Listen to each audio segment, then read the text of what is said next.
nandito na naman ako at syempre good morning muna Jan at good evening rito. Eto guys, nakikita niyo sa taas 'no, ito yung Asian Editors and Economic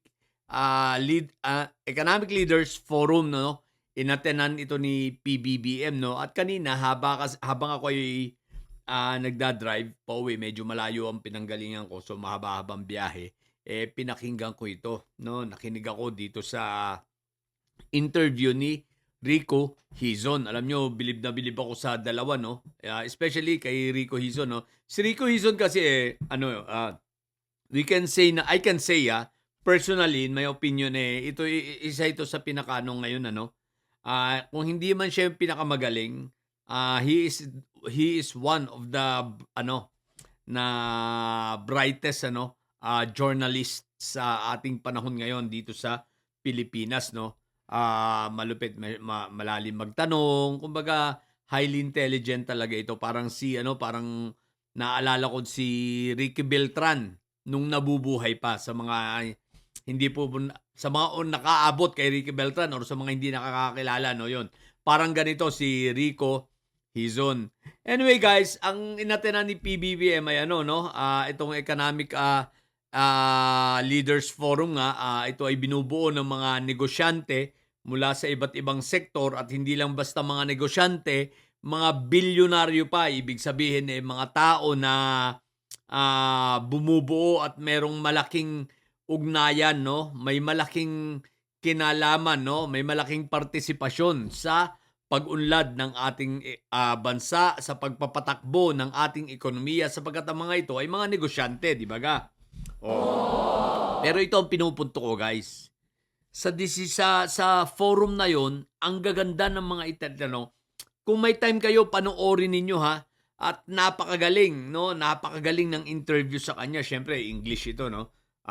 Napakagaling ng interview nitong ni Rico Hizon. Napakaganda ng mga tanong at ang lalalim. So nakita natin rito yung mga ginagawa ng Pangulo na hindi nakikita ng marami.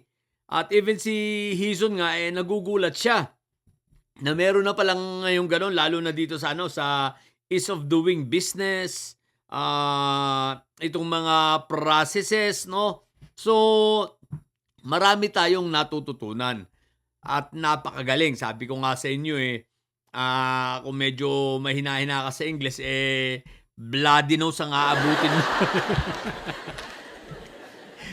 Hindi ko nire-recommend itong panoorin ng mga didilis, ha? Pero kung gusto nyo, pwede rin naman. Dahil sigurado ako, wala kayong maiintindihan. No?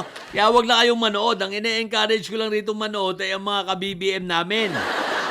Loyalista, Pink, Dilaw, ganyan. Pero yung mga didilis, wag na kayo manood. Dahil wala talaga kayong maiintindihan rito, sigurado ako. Dahil ito ay itong mga ganitong klaseng forum, ganitong mga discussion, may utak lang ito. Pero sa mga katulad nyo, wala talaga. Kaya wag na kayo mag-try, dudugo lang ang ilong nyo.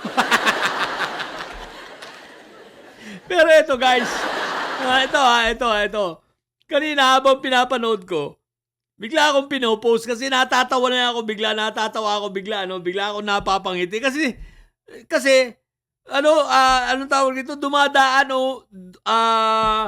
ano ba tawag ron? Sumasagi sa aking isip si Inday Sayad. Ang sabi ko sa sarili ko, paano kaya kung si Inday Sayad ang umattend ng forum na ganito? ano na mangyayari? Diyos ko, puruti ka na lang. Isipin mo, bibigat ng mga tanong ni Hizon, tsaka syempre, English na diretso yun. Si Inday Sayad, hindi mag-English, itok-itok yan. Pero sabi ko nga sa inyo guys, si Rico Hizon is one that have this brilliant mind, no? When it comes to in his profession as a journalist. Yeah. Sabi ko, kung hindi man siya the best, he might be one of the best, no? Yung magaling talaga siya mag-isip malalim, at magdugsong-dugsong ng mga tanong. Pero sabi ko nga, paano kaya kung si Sayad ang ma-encounter nito? Although sigurado ako guys, hindi ito ma-encounter ni Sayad. Dahil alam nyo, 'Di habang natatawa ako naisip ko, "Oo nga pala 'no, teka." Bigla akong naisip, kailan pala nagpa-interview si Sayad sa mga sikat na journalist? Yung hindi lang basta sikat, yung magagaling katulad nito ni Rico Hizon, 'di ba? Itong sila Karen Davila, sino pa ba yung mga magagaling na journalist na magagaling magtanong din 'no? Ito sa mga podcast malalalim magtanong, 'di ba? Parang ano na ba kayo narinig niyo na bang magpa-interview si Sayad? Bigla ko lang naisip, oo nga wala pa 'no? Kay Luchi Cruz Valdez, hindi pa. Hindi pa. Kay Ces Orenya Drilon, 'di ba hindi pa rin. Narinig niyo na ba magpa-interview ito si Inday Sayad lalo na kapag yung sa news program na English ang salita? Yung sa 1PH for example, 'di ba? Hindi siya pumapayag magpa-interview kasi ang pwede lang mag-interview kay Inday Sayad yung mga yung mga bayuteros lang. SMNI lang, 'di ba? Doon lang siya pwedeng interviewin. Labas doon hindi na pwede. Kasi hindi niya kakayanin tsaka bawal kasi na wala siyang script. Siyempre, ang pwede mag-interview sa kanya, may interview talaga siya. Pagka mag-interview sa kanya, katulad ni Bayot Bay, katulad ni Dadang Baluga, tignan mo naman ito, dalawang bobo. Ikumpara mo naman dito sa mga journalist na to. Lalo na kay Rico Hizon, di ba? Dudugo ang ilong ni Sayad. Baka hindi lang pati ilong ang dumugo, pati tainga dudugo at luluwa ang mata. Kaya pwede lang. Kaya nag-i-interview lang kay Inday Sayad. Sino? Si Bayot Bay. Dadang Baluga, parehong bobo, parehong walang pinag-aralan.